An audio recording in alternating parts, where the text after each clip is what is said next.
class funds, ha? Sinong kumuha na ito? Ma'am, kilala ko po kung sino yung kumuha. Oh, Samantha, sino kumuha? Sino pa ba, ma'am? This is Scarlett. Ha? Wala akong kinukuha. Scarlett, ikaw pala yung kumuha ng class funds? Sumama ka sa principal. Ngayon na. Apaka-hype talaga nitong si Samantha. Bye, Scarlett. Dami nito Mukhang makakabili na ako ng bagong phone. Ha! Nahuli din kita. Ikaw pala yung kumukuha ng mga class funds natin? Oo, ako yung kumukuha. Bakit? May problema ba? Ang problema ko, ikaw. Ako pa sinisisi mo na kumukuha ng class funds, ikaw naman talaga? Isusumbong kita kay ma'am. Wala ka namang ebidensya. Ikaw ang isusumbong ko dahil naniniwala naman sa akin si ma'am. Umanda ka sa akin, Samantha. Wow, may bagong phone si Samantha. Sana all. Bigay ito ng parents ko, guys. Class! Sino naman kumuha sa class funds? Si Scarlett po yung kumuha, ma'am. Pagsabihan nyo nga yan. Ako na naman? Nagpapatawa ka ata, Samantha. Talaga ba, Samantha? Kitang-kita ko na kumuha ka dito. At narinig ko. Nabalak mo na naman si Scarlett. Ma'am, di po ako yun. Gagawin mo pa ako sinungaling? Diyan ka naman magaling, di ba, Samantha? Sa pagsisinungaling? Sumama ka sa akin sa principal at ipapatawag ko yung magulang mo.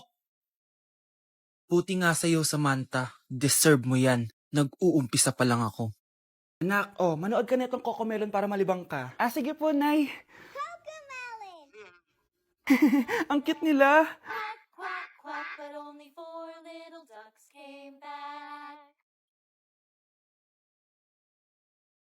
Cocomelon ba yun? No, bawal yan, bawal yan. Ang dede ay pribado, bawal ipakita to, hindi... Anak, ano yung pinapanood mo, ha? Nay, eto na yung bagong Cocomelon. Ay, iba na pala yung Cocomelon ngayon. Ang kwet ay pribado, bawal ipakita to. In fairness, educational siya, ha? Ang pepe ay pribado, bawal ipakita to, hindi dapat. Mahal, gusto ko kapag nagkaanak tayo yung spoiled. Ang cute nun. Mami, bilan mo ako ng bagong phone, yung iPhone 14 Pro Max. Bakit anak? Di ba kakabili ko lang ng phone sa'yo? Full storage na kasi ako, mami. Tapos yung mga friends ko may mga bago na ring phone, so I need to keep up. Wala pa akong pera ngayon, anak. Anong sabi mo? Bibilan mo ako? Bibilan mo ako? Eto na, bibilan na kita. Wow, this is so nice. Mami, ang ganda nitong bag na to. Tara, shopping tayo. Kakabili ko pa lang sa'yo ng bag, di ba? Ganda kaya nun. Ang gusto ko, Gucci. Ang binili mo, Gucci. Ang mahal naman ang gusto mo, anak. Nagreklamo ka? Anak-anak ka dyan? Tara, shopping na tayo. Saan ako kukuha ng pera pambili nun?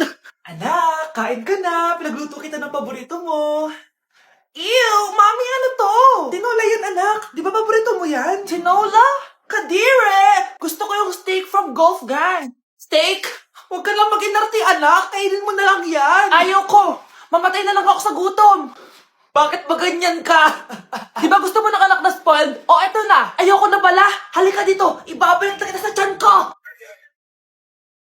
Anak, ano to pinagpo-post mo sa Facebook, ha? Bakit po, Nay? Nagmumura ka dito, Sabi mo, tang-ina, laro. Yan ba yung mga nalalaman mo sa school? Biro lang yun, Nay. Wala akong pake. I-delete mo to kung ayaw mo laruin ko yung mukha mo. Sige po, Nay. A few moments later. Wow, ang ganda naman na outfit ko. Picture nga ako. Anak, ano naman itong pinost mo? Bakit ang ikli na shorts mo? Ang ganda ko dyan, no, Nay? Akala mo kinaganda mo yan? Ang pangin! Baka bastusin ka ng mga lalaki. Grabe ka naman, Nay! I-delete mo yan! Next time, magpajama ka na lang. Yung tago lahat, pati mukha mo. Wow! Thank you so much, Mommy! You know that I love chicken nuggets! Ay, di pala chicken nuggets to. Pero sarap! May day ko nga. Ano na naman itong pinost mo sa Facebook? Yung niluto niyo po, Nay, shinare ko lang sa Facebook. Itlog lang, ipapost mo pa? Nahiya ka naman! Dapat pinapost mo yung mga masarap na pagkain! I-delete mo yan! Lahat naman pinapadelete mo! Tapos may nagko-comment pa sa post mo, sabi nila, ang pangit ko daw! Deserve. Alam mo, i-delete mo na lang yung Facebook mo! Tama na! I-delete mo na! Para tumahimik na yung buhay ko! Kung wag ka kayo mangyalab, sigurado tatahimik buhay mo! Akin na yung phone mo! Ako na lang magdi-delete! Bakit kita i-delete kung pwede naman kitang i-block? Hindi mo na makikita yung mga post ko! Grabe, ang taba-taba ko na talaga. Anak! Ano po yun, ma? Tandaan mo, simula ngayon magda-diet na ako. Wow naman, ma! Kaya mo yan! Go, ma! Tsaka ma, si kuya pala may dalang cake kanina. Pero baka bukas na lang ako mag-umpisa ng diet. Nasaan ba yung cake, anak? Nandun po sa ref, ma. The next morning. Yes! Day 1 ng pagda-diet. Anak, konti na lang talaga kakainin ko ngayong araw. Good luck, ma! Tsaka pala, may birthday sa kabilang bahay kina Aling Rosa. Punta ka daw. Ano? May birthday sa kapitbahay? Ay, naku. Bukas na lang ulit ako magda-diet. Ang sarap-sarap ng spaghetti doon. Bye-bye, anak. Sige ma, bye-bye. The next morning. Yes! Day 1 na talaga. Final na talaga. Konti na talaga yung kakainin ko. Wala na makakapigil sa akin. Good morning, ma! Ma, may dala palang lechon si Papa. Gusto mo ba? Ay, naku, anak. Diet ako. Hindi na. Hindi na ako magda-diet. Tikpan. Ay, mag-face-to-face class na daw kami bukas. Ay, buti naman, nabawasan yung mga tamad dito sa bahay. Kaso, Nay, buntis ako. Malapit na akong mga anak. Ha? Alam ba naman yan, anak? Buntis ka pala, di ko alam. Anong gagawin ko, Nay? Kaka-cellphone mo yan eh. O sige, kakusapin ko teacher mo. A few moments later. Ah, pasok po kayo. Ah, ma'am, makikiusap po sana kami. Nay, manahim ka dyan. Ah, tungkol po saan? Ah, may tumor po kasi sa tiyan yung anak ko, ma'am. Hindi po siya makakapasok sa school. Ah, ganun ba? O sige, i-accept ko na lang siya. Salamat po, ma'am. Tara na, anak. Ang sakit na tiyan ko. Anong nangyayari? Wala po to, ma'am. Nay, manganganak na ata ako. Ha? Ba't ngayon pa? Umiri ka. Ano ba naman yan? Sige, ire. Ayun na, malapit na. Akala ko bang tumor? Ayun na, ayun na. Grabe na talaga yung mga bataan ngayon. Nagsisibuntisan na. Grabe na talaga panahon ngayon. Bakit po, Nay? Tingnan mo itong nakita ko. Bata, puro cellphone, namatay. Fake news lang yan, Nay. Basta, huwag ka malang mag-cellphone. Akin na yan. Sige po, Nay. A few moments later. Anak, grabe talaga. Bata, patay, dahil sa food poisoning. Anak, huwag ka muna kumain. Akin na yan. Sige po, Nay. Gutom na ako. Soft drinks na lang ako. Yung dati nating kapitbahay, anak. Namatay dahil sa soft drinks. Huwag kang iinom yan. Sige po, Nay. Magtutubig na lang ako. Anak!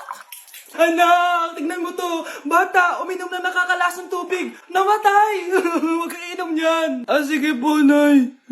Matutulog na lang ako. Anak. Bakit po, Nay?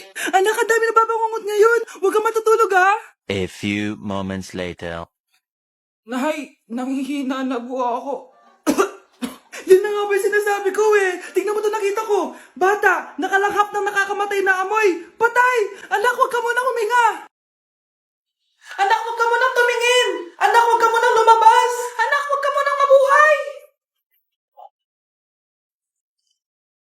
Ang bago nating top 1 ay si Samantha. Ang galing mo, Samantha. Naku, basic lang yan. Paano nangyari yun? Pasado kayong lahat, pero may isang bagsak. Si Scarlett, halatang favorite mo si Samantha. Pares lang kami ng average. Paano ako bumagsak? Di ba sinasagot mo ako? Di bagsak ka ngayon? Manda ka sa akin. A few moments later. Class, mag-behave kayo. Nandito yung principal natin. Magandang umaga, class. Kamusta yung bago nating teacher? Gusto ko pong i-report yung teacher na yan dahil may favoritism po yan. Favoritism? Sinungaling ka, Scarlett! Mabait sa amin si ma'am! Opo, ma'am! Mabait po ako sa kanila! Pantay-pantay lang po yung tingin ko sa kanila! Huwag mo na pagtakpan nanay mo, Samantha! Hala, OMG, magnanay sila. Ma'am principal, pagpasensyahan niyo na siya. Baka di niya alam yung sinasabi niya. Meron ako ebidensya dito nagpapatunay na binigyan ng sagot ni ma'am si Samantha. At tinawag ng nanay si ma'am. Bawal to sa school natin Kayong dalawa, mag-usap tayo sa principal's office. Ma'am, magpapaliwanag po ako. Ang bago nating top 1 ay si Scarlett. Yes, Scarlett, deserve mo yan. Marami pong salamat, ma'am principal. Alam mo, buti na lang hindi mo na-teacher yung nanay mo. Anong sabi mo? Hindi mo ba alam na magkapatid kayo ni Samantha? Iisa lang kayo ng nanay.